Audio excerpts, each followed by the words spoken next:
or I guess absorbs things when people are in disagreement? Mm-hmm. Yeah, well, Sean Tweed's one of the smartest people I've ever met when it comes to football schematics and, being able to attack defenses and all these different things that, we try to do as an offense. He also surrounds himself with people that are similar-minded, but not so much in that they're the same as him, but that they want to find solutions. They're solution-oriented people, and his willingness, I think, when there are problems, there are issues, when there's things coming up when you're game planning, and you're trying to figure out how to attack certain things, the collaboration is so important. And we talk about here in this building all the time, the importance of being able to collaborate together and come to a place where you feel good moving forward as a team on whatever it is that you decide is best. And I think the greatest thing that we do here is it's not about being, individually right or wrong. It's about finding what's right for the team. And regardless of whether it's your idea or not, whoever's idea was, we're all going to buy into that idea and make it happen to the best of our ability. We're going to be bought into this thing and make that, whatever that solution was, we're going to make that come to life. And he just does an incredible job, I think, of bringing people along, stepping into that and allowing that collaboration to happen. And I talked earlier about being a learner. He's a learner. He wants to continue to learn. He says all the time he doesn't have all the answers. He's not going to stand up in front of us and pretend that he has all the answers. Allowing us to be able to have that communication, having those conversations, I think that's a huge thing for us. Thanks, Cooper. All right, this next one's from Frank Schwab at Yahoo Sports. Hey, Cooper, just wanted to go back to when you tore your ACL. And first of all, how grateful are you to be back in a Super Bowl after missing it the first time? 2, did you worry that you wouldn't be the same? Did you worry that you'd be able to bounce back to this level especially? And the third thing I wanted to ask, I know Miles asked about Robert Woods before, but how much closer has it made you? Because I'm sure you've shared with him some experiences. He's going through the same thing now with his ACL in the Super Bowl.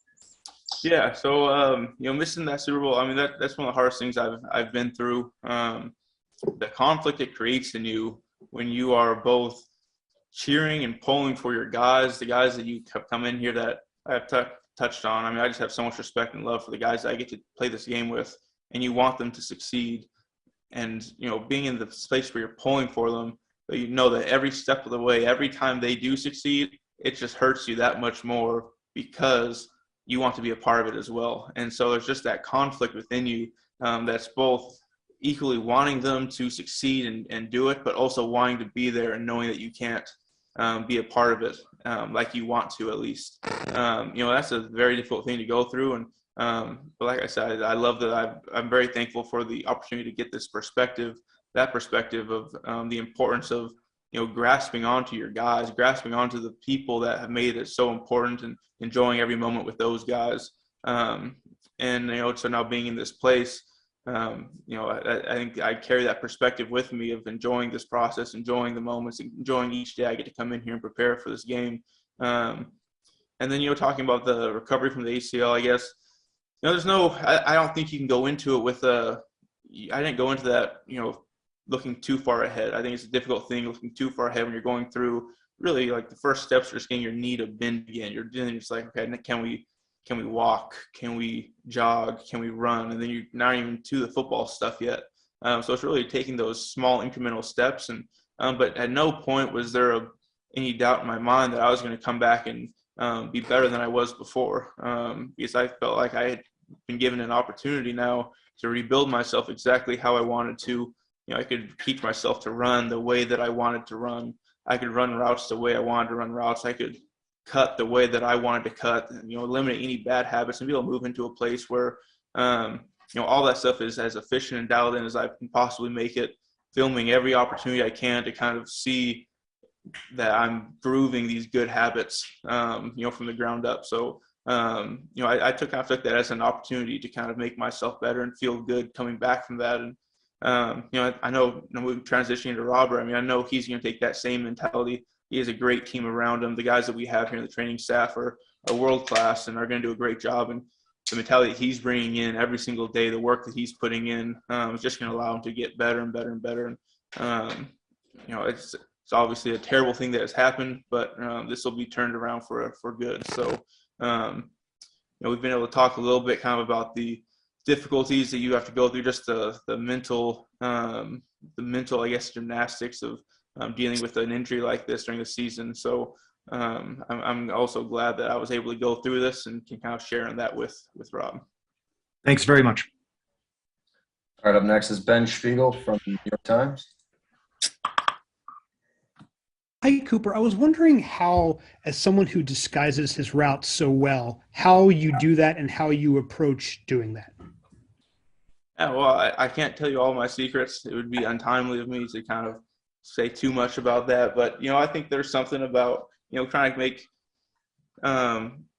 everything look like one thing. You're taught from the very first time you learn to run routes, everything's supposed to look like a go ball, and then everything comes off of that. So I think that's kind of where the root of where this whole thing comes from, trying to make everything look like the same thing and then be able to build off of that. And there's obviously nuance to, leverages to, understanding where a guy's help is. There's times you might want to move a guy's hips opposite. There's other times you might, want him to kind of, early on think that he's got you covered on things. So, all of that stuff is just, there's a lot of different, nuance that goes into that. But I think it really comes back to that, learning is, being a learner and learning about this game. Part of it is also learning when the timing is right for a lot of the stuff that you want to do. But it just come back to the fundamental, the basics. The first time running routes when you're out there on the Pop Warner fields is everything's going to look like a go, and then all your routes come off of that. Thank you. Yeah. Up next is Patrick Crowley from Sky Sports. Hi, Cooper. I was wondering if I could get your thoughts on what it's like playing on such a superstar-heavy team, and then specifically your relationship with Stafford and OBJ. Yeah, well, I think it makes it a lot of fun when you've got guys that have come in here that have a lot of experience and success at other places, and what they bring in terms of that knowledge and what they've learned from all those different things that they've been through. So trying to take a stance of learning, a stance that we have an opportunity in practice when we're competing against each other to have those conversations and challenge each other. We have a Mamba period every Thursday where it's first defense against first offense and being able to compete against those guys. So that's just such an incredible opportunity for us, and it's such a great advantage for us to be able to go against. For a receiver, I get to line up against Jalen Ramsey and compete against Jalen Ramsey every single week. That is a huge advantage for me. And so thankful that the coach allows us to be in those positions to compete against each other, sharpen each other, and then be able to have the conversations after the fact on what they might have thought about some of the things that we saw when we were out there competing, all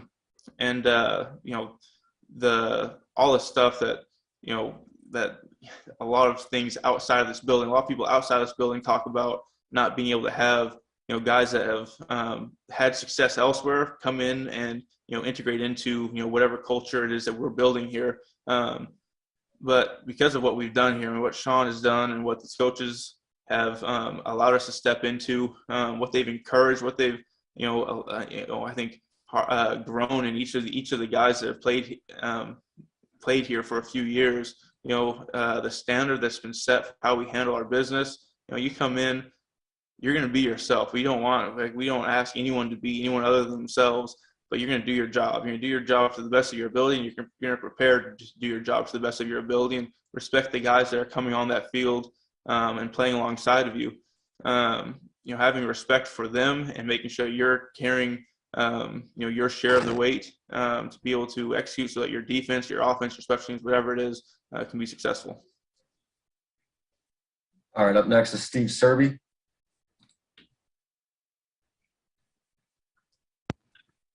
Can you hear me? Yeah, you're good. How you doing? What are your emotions now that your parents, who did not go to the Super Bowl 53, will be at the game this Sunday? And were you on the sidelines during that Super Bowl 53? Yeah, I was. Oh, you were? Okay. And what are your emotions that now they get to watch you in the biggest game of your life, whereas 3 years ago they didn't? Yeah. It's a great thing. My parents have just been amazing in terms of their support for me throughout my entire life, coming to games, allowing me to go through, even just thinking back on my parents allowed me to go through high school. I didn't have to work a summer job. They, were able to, they said, look, we'll take care of that. We just want you to, get ready to pursue whatever it is that you want to pursue. So I had that time that I was allowed to just, like, whatever it was I loved. I loved football. I was able to go all in and just go to the camps I wanted to go to. I was able to, go work out when I wanted to. I was able to go to the field when I wanted to. So I'm just so thankful for them for allowing me to pursue what I was passionate about. It was a huge blessing for me. And now, being able to be in this place where they were able to come and watch me be able to play in the Super Bowl, it's a great feeling. I'm very thankful for them. And now, I think, my dad just probably he never eats on game day or anything like that. So I told him, this is just another game. Don't get too worked up or anything like that. But it's going to be really cool. All right, Cooper. The next question comes from Stacey Dale, NFL Network. Hey, Cooper, thank you so much. Congratulations. Two quick ones, if that's okay.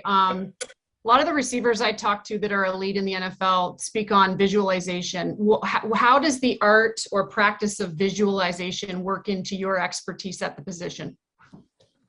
Yeah, that's a great question. My grandpa actually, from an early age, he taught us. He's a huge on visualization. He played in the league for quite a while, and he used to lay back on his pillow at night and just being able to visualize plays over and over and over again, him doing his job and doing it well over and over again. And it's interesting because I think it can kind of be a difficult thing to do. I think, in terms of, at least I'm talking about myself here, like when I visualize, when I'm able to think back and just try to visualize myself going through plays, I think a lot of times your brain tries to show all the different things that can go wrong as well as you try to go through this thing and visualize plays, visualize yourself making these plays. But it's so important. I think it allows you to have the reps to be able to anticipate things as you see them, be able to work through problems that might come up, before you see them in a game and it's go time. So the visualization, I think, is a huge part of my game, a huge part of a lot of the guys that play in this league, and allowing yourself to, just be a step ahead and be able to see some things, before they happen. Amazing. And very quickly, thanks for your time. Kevin O'Connell said a couple days ago that we would be shocked to know the amount of time you've literally spent with your quarterback. Can you think of an example or a situation where you had an eye-opening moment with Matthew as you've developed this and evolved this relationship? Yeah, well, I don't know. There's definitely some specific. There's been plenty of times, I guess, where I can't talk about them. I can't talk about them specifically, but there's been plenty of times where we're kind of working through things, talking through an idea, talking through something that we're seeing in terms of what the coaches have presented, and feel like there's, a little nuance to this thing that we can say, hey, if we get this look, this is how we want to do it, and being on the same page with that throughout the year, multiple times throughout this year have actually come to life in games, and have been, huge plays for us. So it's being able to spend that time together, being able to go through the film together, being able to see things as a receiver from the quarterback perspective, which is why I love watching film with quarterbacks, because as a receiver, the better I can be on the same page with them, the better that I can, be where they need me to be, the better it's going to be for us as a team. So I just kind of take that approach, and then as these things kind of come up, we're able to, give ourselves a wider range of successful outcomes, I guess. You count on Sean does a great job putting us in great positions all the time, but for the few times that it's not the perfect play, for us to be able to find ways to be able to make it come to life, and give that, like I said, a wide range of successful outcomes no matter what we're going to see. It kind of allows us to live in that world. I'm sorry, very quickly. Do you sit in the quarterback's room with those guys? Oh yeah, no, and that's where we watch our films in the morning. Our film in the mornings. That's where we kind of do all of our stuff. I meet with the receivers, but anytime I can, hop in with the quarterbacks as they're finishing up stuff. I spend time with them in there, kind of hear those conversations and things like that. Awesome, thanks.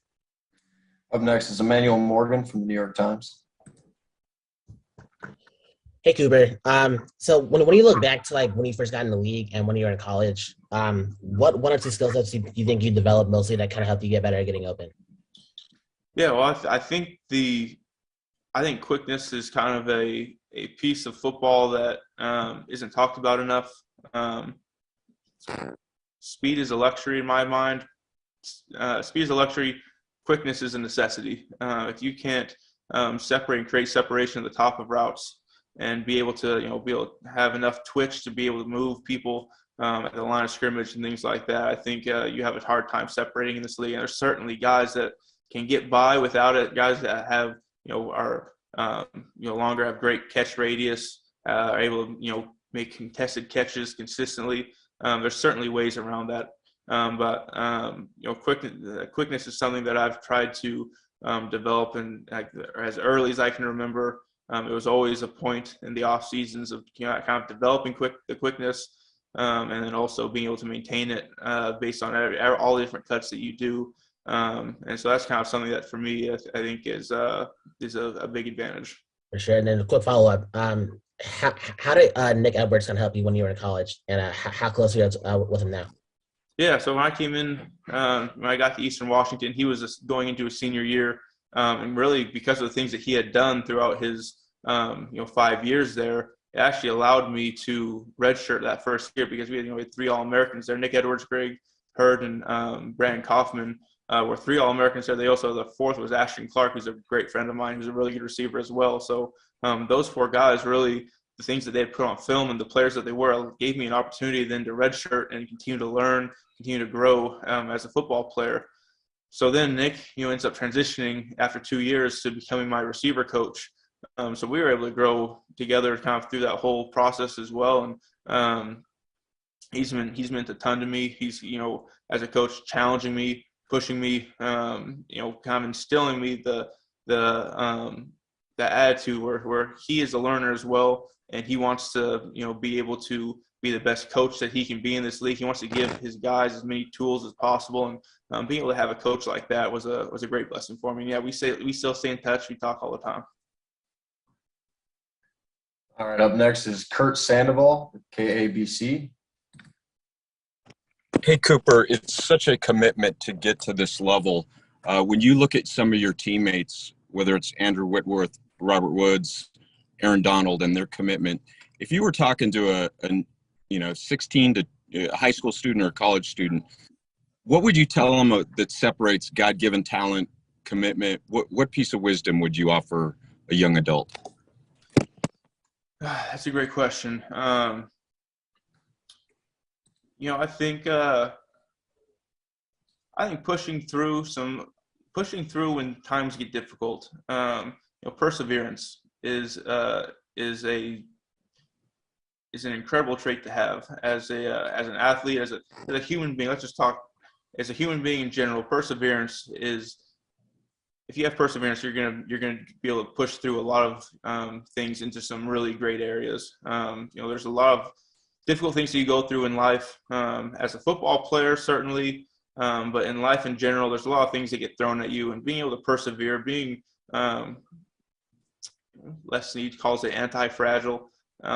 Being in a place where you can push through difficult times, that you can find it within yourself to overcome adversity and be able to respond to adversity, not allow adversity to cause a response that would either be running away or avoiding that thing, but being able to push through it and respond positively, allowing yourself grace to learn from failure, I think is another thing where failure doesn't mean it's over. Failure is just an opportunity to learn, to move forward, to adjust your plan and go at it again.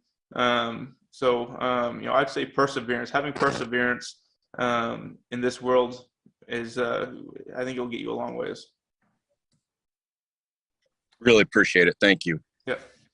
All right, we have about 4 minutes remaining. Appreciate everybody's patience. This one will go to Jason Romano at Sports Spectrum.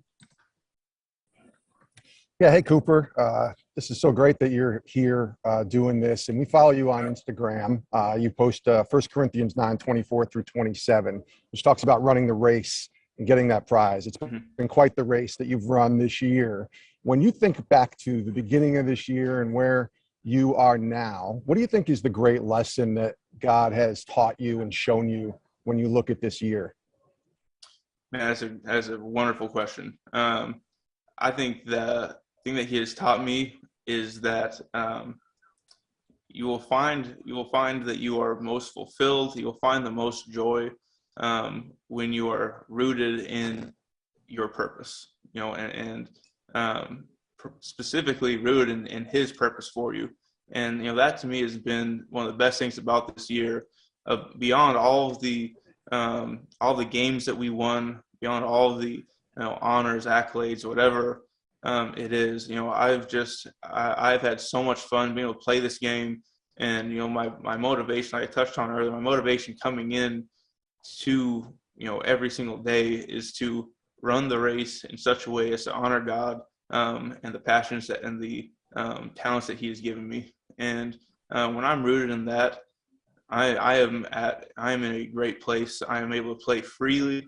I'm able to love my teammates. I'm able to be a better man, a better football player, a better husband, a better father when I'm living in that place. And I truly believe beyond all that stuff, we had not won a game this year, but I had spent that time and was living in that place still of living freely. I believe this would still be my favorite year I've ever been a part of playing this game of football, because I've been living in that place. I've been enjoying every second of being a teammate to the guys that are here, and just being able to honor God every time I step in this facility. So I think that's the big lesson for me. All right, up next is Brenna Green from KREM. Hi, Cooper. Probably, I think at this point, I think it's safe to say that you're the most well-known person to come out of Eastern Washington University, maybe ever. How does this just feel to, kind of help put that football program on the map, especially since there was a lot of talk last year of it potentially, going away? So I guess how much pride do you feel in being able to do that? Yeah, well, I just thought, there's been so many guys that have come through Eastern Washington that I've got so much respect for. So many guys that have done things the right way. And they might not have been talked about. It might not be super well known across the country, maybe not across the state. But the legacies that a lot of guys have left in that program that have trickled down through that locker room, through that university, and the people that are remembered on that campus. That goes a long ways. You can see, in my opinion, the identity of that university, of Eastern Washington University, was developed and grown from the football program, the people that have come through that program. So having to have gone through what they went through, where you are being attacked and you have a group of people trying to pull your program from you, I just thought was so disrespectful to the guys that have come through the league, that have invested so much into invested time and invested time in the people of that community and that university. Is just such it's a heartbreaking thing to see. But I'm glad that they were able to come out the other side of that, because there's so many good people there in Cheney, so many good people at that university that deserve a group of people that are pushing this program forward, pushing that university forward. And I have a ton of pride as an Eastern Washington Eagle, and super thankful for the opportunities they gave me and for the people that are there in Cheney. So it was a tough thing to see.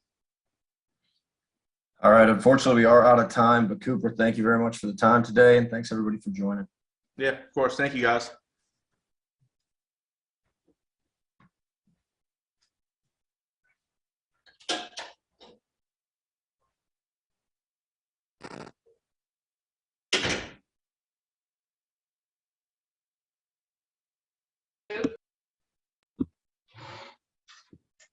Right.